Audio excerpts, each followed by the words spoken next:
Hey guys, welcome. My name's Casey with Austin Credit Care. This is Tasha with Go Green Realty. We are here talking to you guys today about picking an area where you want to buy a home. There's a ton of stuff to consider, things that affect your lifestyle, things that affect your financials. Let's talk about some of the stuff that affect your lifestyle. Absolutely, and that's a great way to start your journey in looking for a home. You know, you want to take that second, which I call pause for the cause, and you just want to take a step back and look at some of those things such as your lifestyle. So one of the biggest questions that I see all over social media and people ask me is about the schools.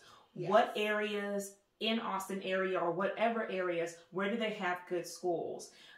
One of the things that you can look up is going on to the TEA website, which is the Texas Educational Agency, and you can research schools in the area based on their grading system and see, you know, which schools have higher ratings than others. That's amazing. So that's really cool if you're a parent. So you have schools, and then stuff like, you know, if you're not a parent, maybe like just, you know, stuff to be active, like parks and trails, what the community's like, or like maybe what crime's like in the area. Yeah. How can you plan for those? Absolutely. When it comes to identifying certain communities, one of the things that I would recommend is communities are growing. We have a lot of growth coming to Texas, and communities are on a rapid change. I recommend going to a local restaurant and looking for their local newspaper to see what's going on in the community. Also, some things you can do when scouting the community, you can go to the police department's website, or you can even go to the police department's Facebook website. A lot of times they will post about crime activity going on in the community, and sometimes they even put that stuff in the community newspaper. One of the other things when it comes to communities, I tell all my clients, ride through the community or the area during the day, ride through there at night, because it's going to make a difference. Yeah. Oh my gosh, no, that's really good to think about. And I love how you talked about just like going into the restaurants and just like local newspapers, even asking somebody like who's lived in the area a long time. I can see that, just like visiting some of the businesses there that have been there a while, being like, hey, what's it like? Absolutely. That's a really good way to do it. And then, so you have the stuff that affects your lifestyle, you know, the stuff you're going to, you know, walk your dog through the neighborhood, what that's like morning and night. But what about like your money? Like what about the stuff that's going to affect your financials? You know, when you're getting ready to buy the home, you have like the big part of, you know, closing on the home and finding the home, doing all that. But then it's all the responsibility you're taking on as a homeowner. And like really, how do you, you know, educate yourself about those fees and really like learn what they're going, like plan for them ahead of time? Absolutely. So that's where a realtor can come to help you, as well as a lender. One of the major things you want to consider when purchasing a home and evaluating how that's going to affect your payment and your budget is property taxes. There are some areas around Austin, for example, areas that are known for high property taxes like Leander and Cedar Park. That's going to make a direct impact on your payment. So the higher value and higher prices the homes are, that property tax percentage is multiplied by that amount of home or the value of that home. So the higher the house, the value, the higher the property taxes are. And some things to keep in mind, like we talked about, growth. Okay, so for example, Round Rock, Texas just built this huge Kalahari water park, which is amazing for families and places for someone to visit. But when you bring big things like that to the area, the infrastructure, you know, the walkways, building the streets, how do you think that's paid for? That's paid by property tax dollars, aka homeowners. So that could fluctuate your payment. You know, Amazon is building that new facility in Pflugerville. So those areas can anticipate their property taxes to rise a little bit throughout the years. And then you'll see that affected in your payment. Cool. So you have property taxes. You can kind of look at, you know, how the area is developing. And then, you know, the more you buy, the more bigger your home, your land is, the more you're going to spend. Absolutely. And then another way you could look at it too is if you're trying to stay within a certain payment. So if you're trying to have a target monthly mortgage payment, sometimes having that budget and trying to go to a certain area, the property taxes are too high, it drives you out of that budget. That's right. Yeah, that's why it's so important. That sounds like you need to be planning that before you buy the home. Absolutely. Yeah, absolutely. So you have your property taxes, what about like HOA fees and per neighborhood specific? Because it's one thing to be like, okay, I want to live in Round Rock, but you know, sometimes like you want to find that neighborhood, you find that neighborhood you want. So let's talk about that, HOA fees. Absolutely. You definitely have some neighborhoods that are popping. No, I'm just kidding. You have some neighborhoods that are hot, or you have a lot of neighborhoods that provide a lot of amenities, like pools, multiple pools at times, a rec center, basketball court, country club. Yeah, absolutely. Golf course. Yes. So the more amenities that neighborhood offers, that community offers, is definitely going to be a higher HOA fee. And what an HOA is, it's a homeowners association. You pay this to a company, and they kind of like upkeep all of the amenities and the sidewalks and the trees and the bushes in the community. They keep all those things neat and try to keep all of the residents in the community accountable and making sure their yard is neat, maintained, all of that stuff. But like I said, the more amenities, the higher the HOA fees. Right. I have seen some as low with no amenities at all, $300 a year, up to a lot of amenities, or even a gym I've even seen, up to almost $1,000 a year. Wow, okay. And with some of those higher amenities and those HOAs that are more expensive, sometimes there's an entrance fee that's not going to be tied into your closing costs. Just to enter in the HOA, there's a fee sometimes. Wow. So you got to anticipate that. Yeah, and then I can imagine, like, I know with certain neighborhoods like mine, there's like country clubs, and even though you're part of the HOA, you still have to pay extra to actually use those amenities. So it's important, I would think, to figure that out too. Absolutely. Like if there's extra fees and stuff like that. Absolutely, yeah. And your realtor can assist you with finding all that information out. Perfect. And then, okay, so you know the neighborhood and stuff. What about in like you got your community, but what about like oh-no situations, like when you're talking about like general maintenance, but also like emergency maintenance? Absolutely. Like so when it comes to maintenance, I like to split this category up: new home construction versus older home. Okay, or a resale home. With your newer home constructions, it's new. You're going to be backed by warranties. So you definitely want to be smart. You want to save, but you don't have to anticipate a lot of maintenance, those at least for the first 5 years. But you definitely want to save and have a stash of money just in case something does go wrong, because you never know. Be safe than sorry, right? Yes. And then for a resale home, you definitely want to have a heavier stash of money. Because just so you know, even though you're buying a resale home, your seller is obligated to give you a home insurance warranty. But they're also in the profit for themselves and keep money. So they may not give you the best home insurance warranty.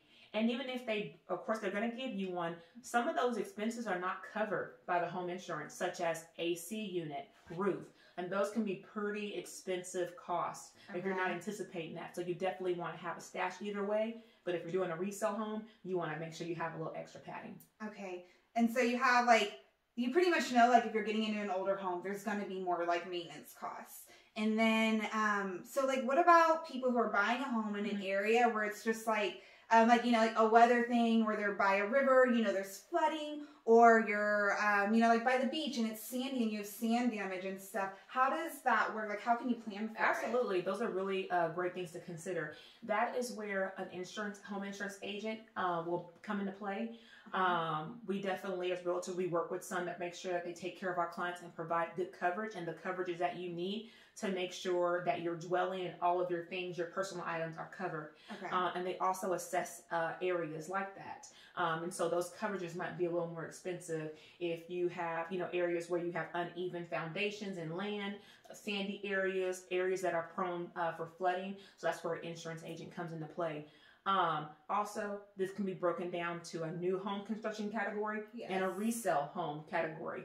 New home construction, not a lot that should happen in the first few years of the home. So the insurance is going to be cheaper because the warranty is going to cover a lot of those things. Resale home, it's older, more prone for things to mess up, for things to break. So the insurance is going to be a little bit higher. One of the things that you mentioned was a great point is flood insurance. If you want to verify if your home needs flood insurance or if you're in a flood zone, you can go to FEMA and find out if your address is in a flood zone. If your address is in a flood zone, you definitely want to have a flood insurance policy.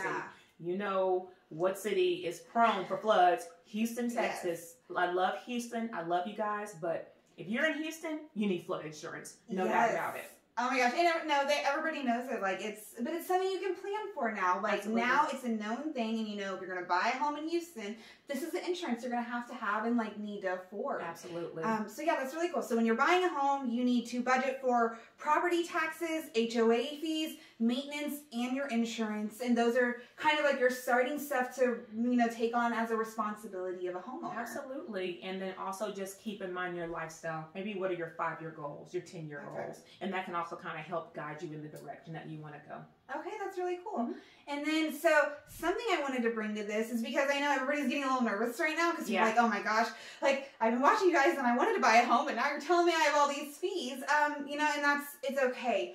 Fees are going to come with buying a home, and that's okay. What you need to do is, like we're talking about, plan for these costs, and then also budget, and then maximize your financial strategies, right? So one of the things I do with all of my clients, and that I want to give a ton of information to you guys about, is kind of maximizing the rewards programs on your credit cards.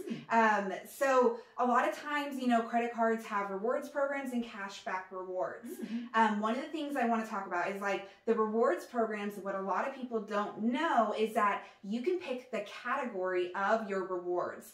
So yeah, so you have like your default ones that are normally like food and gas, which are great. Everybody uses food and gas. Right. But if you're somebody who is going to buy a home and spring's coming up and you turn into, Mother Nature, you want the yard decked out and you want you want to do some stuff to the bathroom, you can pick, home improvement as the category. So every Home Depot trip you make, every Lowe's trip, every time you're spending money on your home, you're getting money back and you're actually saving on those purchases. Awesome. Yes. And then what's really cool is that on a lot of the cards, like one I want to mention is a Discover card. It's the Discover secured card. It's the only secured card they have. Okay. And so what do you mean when you say secured card? Okay. So a secured card is not your typical credit line. It's going to be a card where you are putting the funds up front. So you will put, $200 to $500 up front, and then that will be your starting credit line. You make a few on-time payments, and then they're going to help you build your credit and get a bigger credit line, an increase in your limit, and a credit line that's unsecured. And so I'm recommending the secured card because it's something almost anybody can get approved for. You're putting those funds up. It's a great way to build credit. This one specifically that I'm talking about, the Discover Secured, has a 2% cash back on the rewards. So like the food and gas default, you're going to get 2% cash back on every purchase you make, up to, I believe that one's up to $1,000, but they're going to give you 1% cash back on every purchase you make. On every purchase you make. Wow. Okay, and that's unlimited. And then on top of that, Discover is going to match it at the end of the year. So if you're using your cards right and okay, I'm going to use this card for this and this much a month, keep it under this limit, and you can really reap the benefits for those transactions. So you're telling me there is a secure card that pays me to shop? I mean, you don't really hear this with the secure credit card game. No, you don't. And it takes, that's why it's so worth doing the research. That's why I do what I do, is because it helps people, like you're getting your new homeowner and you want to, spruce up your home. You want to be able to make these purchases. Do it smart. Stay within your budget. Don't push yourself out of your budget. Don't be house broke. Don't be having a nice house and not able to fill the fridge. Be smart about your purchases and your budgeting. Absolutely.